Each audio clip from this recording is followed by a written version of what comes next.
사랑제일교회 회장님이 아니시니까 제가 장로님이라고 지칭을 하겠습니다. 그날 갑자기 집회에 이렇게 오셔가지고 했던 이야기들도 제가 진짜 할 말이 너무나도 사실 많습니다.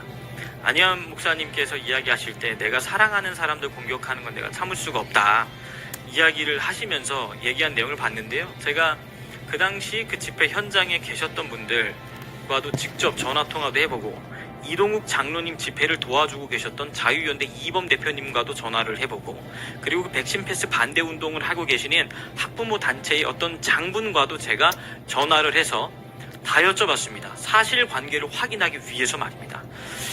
그래서 이 내용은 사실 이야기하면 오늘 방송 자체가 좀 불가능할 정도로 내용이 길어서 제가 언제 꼭 이걸 말씀을 좀 드리도록 하겠습니다. 그때 전광훈 목사님이 집회 장소를 빼앗았다고 하시는데 절대 그렇지 않습니다. 집회 장소는 2년 전부터 계속 신고를 해오고 있었고요. 그래서 우선권은 전광훈 목사님을 통해서 집회를 신고하고 계시는 그 우리 측에 있었단 말이죠. 그리고 그때 동아면세점과 교보빌딩 앞에 두 군데 다 저희가 우선권을 가지고 있었습니다. 그리고 양측에 다 전화를 드렸습니다. 동아면세점에서 집회하시는 분들에게도 저희가 이번에 집회 승인이 떨어져서 우선권이 저에게 왔으니까 저희가 이렇게 집회를 할 것 같습니다 라고 말씀드리니까 동아면세점 측에서도 서운하지만 그래도 대의를 함께 하기 위해서 집회를 하시겠다고 그렇게 이야기를 해주셨습니다. 그리고 전광훈 목사님께서도 그러면 연단에 오르셔서 함께 말씀을 나눌 수 있도록 시간까지도 할애해 주셨고 얘기가 잘 마무리가 됐습니다. 그리고 부목사님께서 동일하게 동아면세점에 계시는 분들과 동일하게 이동욱 회장님께도 전화를 드렸습니다. 사랑제일교회 부목사님께서요. 전화를 드렸더니 이미 오전 7시에 전화를 드리자마자 화가 나서 대화 자체가 불가능한 상태였습니다. 그럼에도 불구하고 이동욱 장로님에게 부목사님이 조심스럽게 화내지 않고 차분히 설명을 드리면서 협조를 구했다고 합니다. 그런데도 끝까지 소리를 지르다가 전화를 끊으셨고 10시에 집회 장소에 와서 카메라를 켜더니 방송을 하고 이거 보십시오. 우리 집회 장소를 빼앗았습니다. 라고 하시면서 함께 따라오신 백신 패스 반대운동 지지자분들이 전광훈 목사님의 이름을 불러가며 욕을 하기 시작했습니다. 그 욕이 10분, 20분 지나가니까 사랑제일교회 전도사님께서 이동 회장님께 그만하십시오 라고 몇 차례 정중히 말씀을 드렸음에도 불구하고 계속해서 마이크를 켜고 그 앞에 앉아 계시는 전광훈 목사님을 지지하고 함께 마음을 같이 하시는 분들을 향해 이동욱 회장님은 욕설을 퍼붓지 않았지만 지지하시는 분들, 이동욱 회장님을 함께 지지하는 분들이 전광훈 목사님을 그렇게 욕하니 우리 전도사님이 참을 수가 없어서 이분이 얼마나 성품이 착하신 분이냐면 용역들이 쳐들어왔을 때에도 입에 욕을 하지 않았던 분이에요. 제가 그분과도 통화를 했습니다.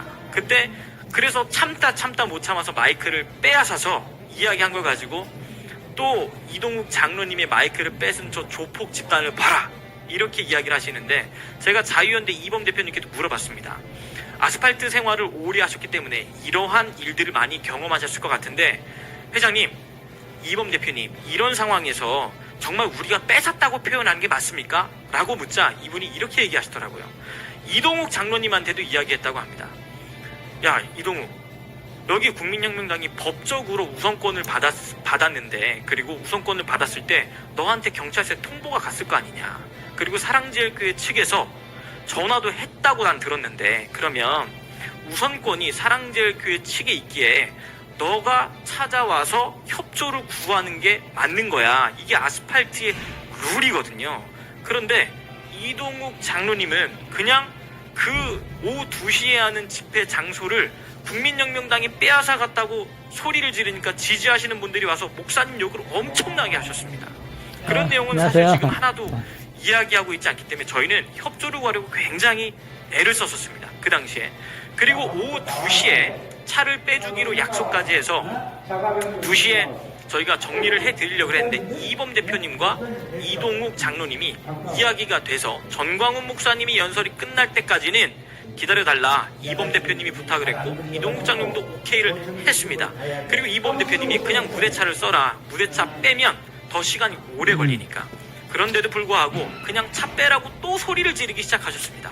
제가 그 현장에 없었지만 그 현장에 이동욱 장로님을 지지하는, 이동욱 장로님을 지지하고 계시는 학부모분들이 저에게 전화를 주셨어요. 그 현장에서. 제가 이범 대표님이 한 이야기를 그분께 다 해드렸더니 그분이 맞다고 하시더라고요. 다 맞다고 이야기를 해주셨습니다. 그럼에도 불구하고 전광훈 목사님 이걸 빼앗았다라고 표현하는 건 법적으로도 도의적으로 전 옳지 않다고 생각이 듭니다. 그렇습니다. 왜 그거를 선동을 하고, 그리고 안희환 목사님께서는 그와 같은 내용들을 무조건 사랑제일교회 정광훈 목사님은 이동욱 장로한테 그랬으면 안 됐다라고 이야기를 하시는지, 저는 그 현장에 계시는 모든 분들과 중립으로 바라보려고 한 분 한 분 전화로 수십 통을 했습니다. 그리고 그 백신 패스 반대 운동 하시는 분들 중에 그 청소년 운동하시는 청소년 아이들 위해서 일하시는 박은희 대표님이 계시는데, 박은희 대표님께서도 이제 좀 중심을 바로 잡아주십시오. 이게 아이들을 위한 일이 전 아니라고 생각을 합니다. 그렇습니다. 진짜 아이들을 위한 길이었으면 이동욱 회장님이 오셔서 협조를 구하고, 시간을 2시에 시작이시지 않습니까? 2시에 카메라 켜고 여기 10시에 와가지고 의자에 사람 한 명도 없는데 여기 우리 집회 방해하려고 무대차 설치했다고 이야기하셨잖아요. 저희 너하라 스태프들이 새벽 5시에 광화문광장에 설치하러 나갑니다. 집회가 12시인데 새벽 5시에 세트장 무대를 설치하러 나갑니다. 가서 혹시라도 실수가 있는지 없는지 테스트하고 점검하고 또 점검하고, 이렇게 해서 진행을 하는 거지. 이동욱 장로님 백신 패스 반대 운동을 방해하거나 집회 장소를 빼앗으려고 걷다가 무대를 설치한 게 아니고요. 저희는 늘 그렇게 해왔습니다. 집회 행사가 시작되기 서너 시간 전에 이미 가서 테스트하고 점검해보고 또 확인해보고 늘 그렇게 해왔습니다.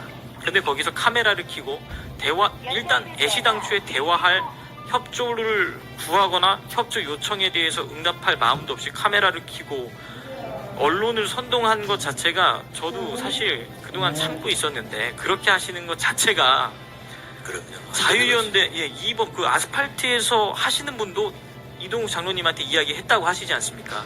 너 그만해라. 장로님 도와주시는 분도, 이범 대표님도 너 이제 그만해라, 이렇게 이야기를 했다고 더 많은 이야기를 들었지만 제가 여기서 말을 줄이도록 하겠습니다. 목사님도 계시기 때문에 오늘